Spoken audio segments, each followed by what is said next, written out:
Beethoven's first piano sonata starts fast. His second sonata starts fast. His third sonata starts fast. His fourth, fifth, sixth, and seventh all start fast. But his eighth sonata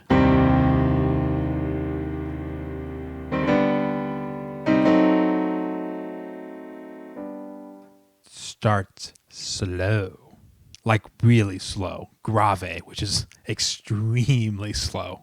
Now, this is often called Beethoven's Pathetique Sonata. It is his Opus 13, and it is a monumentally amazing piece. And in this video, I'm going to tell you why. First, let's get back to that slow introduction. So like I said, it starts out with these long chords, which there is some tradition, French overture if you want to look it up, of pieces starting out slowly with these like dotted figures. And by dotted figures, I mean really long notes followed by short, fast notes and then another really long note. Now, like I showed you at the beginning of the video, Beethoven has, up to this point, started all of his sonatas fast. I mean, most of them allegro. That's kind of what we expect from a classical sonata. So much so that the composers before Beethoven, the ones that wrote sonatas, almost all start out fast. If you were an audience member and someone's like, I'm going to play a sonata for you in the year 1798 when this piece was written, you would expect the first one to be fast. So it is a shocker that the first thing we hear is a long chord. It doesn't just go in the fast notes like a whole note at the beginning of a fast piece, but it's actually almost always what happens, even in later Beethoven sonatas, is just you have a slow intro to a movement and you get on with the movement. In this case, the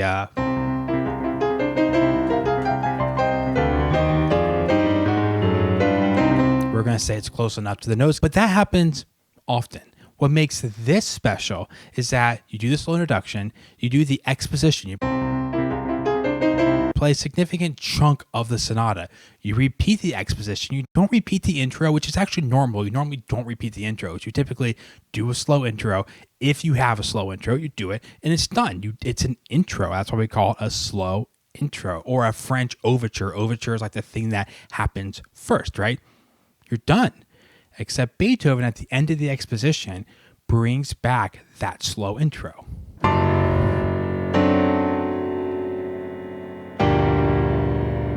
Slow.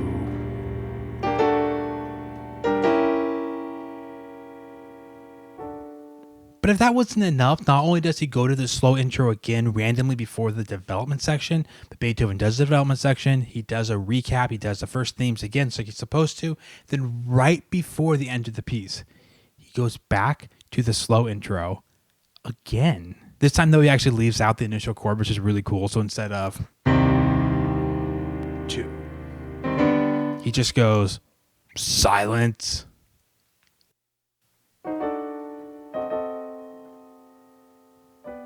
And at this point, a listener 200 years ago would have been like, what's going on here? And then the piece does this, which makes you think we're back to the beginning. And then like a few measures later, just goes and ends. Now, I would say this is reminiscent of the Fifth Symphony, where that theme comes back one too many times at the end, except it's not reminiscent. This actually comes first. And it kind of fits in this idea that we often talk about, that Beethoven is experimental probably early on in his sonatas. This is kind of a funny point. People say it a lot. He's more experimental in his sonatas earlier on. Then you see this stuff show up in the symphonies later, which is true. The sonatas often skew also earlier in his career, like we're on Opus 13. This is his 8th sonata, so 8 sonatas in the first 13 opuses. And then the 5th symphony is like Opus 68? Oh, 67. So close. My orchestra listeners have been so proud of me. Oh, well. Hey guys, what's up? It's me from the future, currently working on editing this video, and I want to jump in here and make a big announcement because today, literally today, the day this video is going up, I'm also launching my first course. What I'm going to do in this course is teach you all of your major and minor chords over 5 steps or 5 modules. Each module is about 10 to 20 minutes worth of video. Then there is homework to do after each module before you go on to the next. So the goal isn't just to say, okay, I understand how chords work in concept, but that you actually apply and get better at the chords as you go through the course. I put a link in the description down below. It's going to be posted on my shop page on Patreon. Now, just in case you're wondering, you don't have to be a Patreon member to get access to the shop page. It's sort of like an open storefront these days. But if you are a certain level of Patreon member, you do get the course for free. Like I said, I am super excited about the course today, going live and sharing all the news with you. I'm also really excited about what this means for the future, getting more courses out. When I get a course in 7th chord, just a course in harmony, like 1 chords, 2 chords, 5 chords, like what does all that stuff mean? So check it out if you're interested. Let's get back to Beethoven. So on top of the returning slow intro, another thing that makes this piece really special, you should listen for next time you check it out, is just this building of the drama. Like the first page of the fast part, I wouldn't say it's cool. It's not overly like unique in a sense, but really when you get to like this section,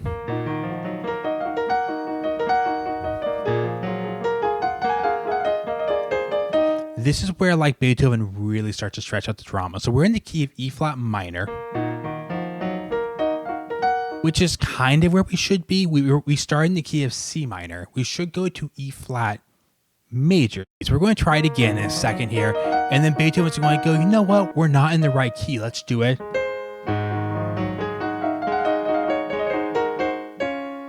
Okay, D flat. So we're in the key of D flat now. Well, D flat's not really closer to E flat, but E flat minor is kind of wrong anyway. But after being in D flat for a while, Beethoven says, no, we really need to be in the key of E flat.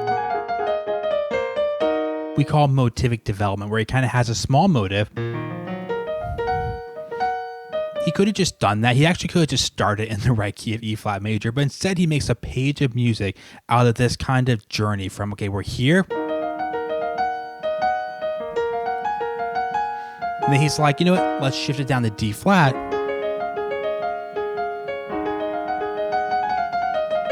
Then he's like, no, let's go back to here. Let's overshoot. And you're like, well, where are we even at in the drama, right? And then we finally get to the key of E flat. So instead of again just going E flat right away, he stretches the process at E flat out for more than half a page. And then we finally get a star section in E flat major. Then immediately Beethoven says, nope, we're going to a new place.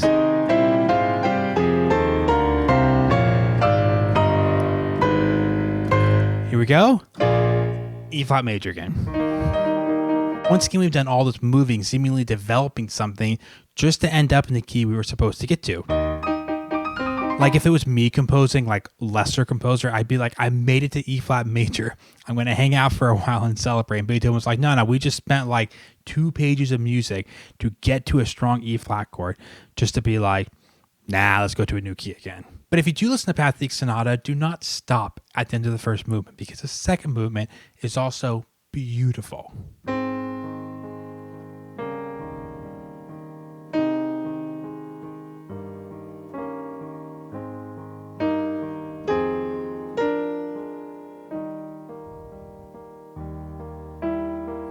In typical Beethoven style, though, it's not just that. It's not just a pretty melody.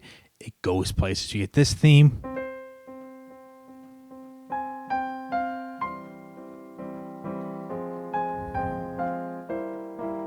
Then later you also get this theme.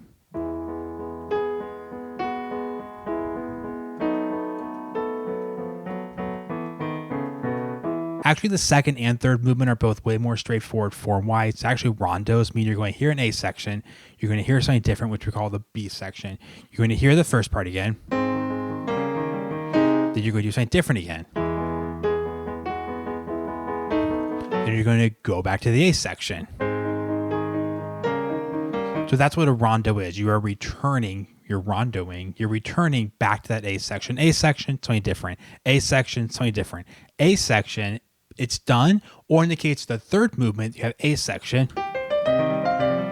You do second theme, which is, oh, I want to remember it. What's the second theme? I can like taste it. I can taste the second theme. It's All I can think of is a theme from the first movement. I know it's oh yeah. Okay, I thought of it, so now I can flip to it.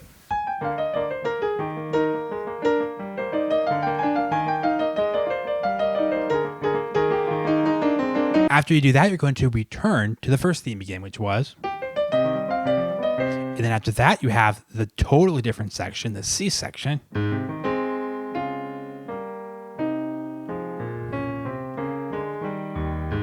Oh, I love this section so much. It also has a really cool moment that goes Then,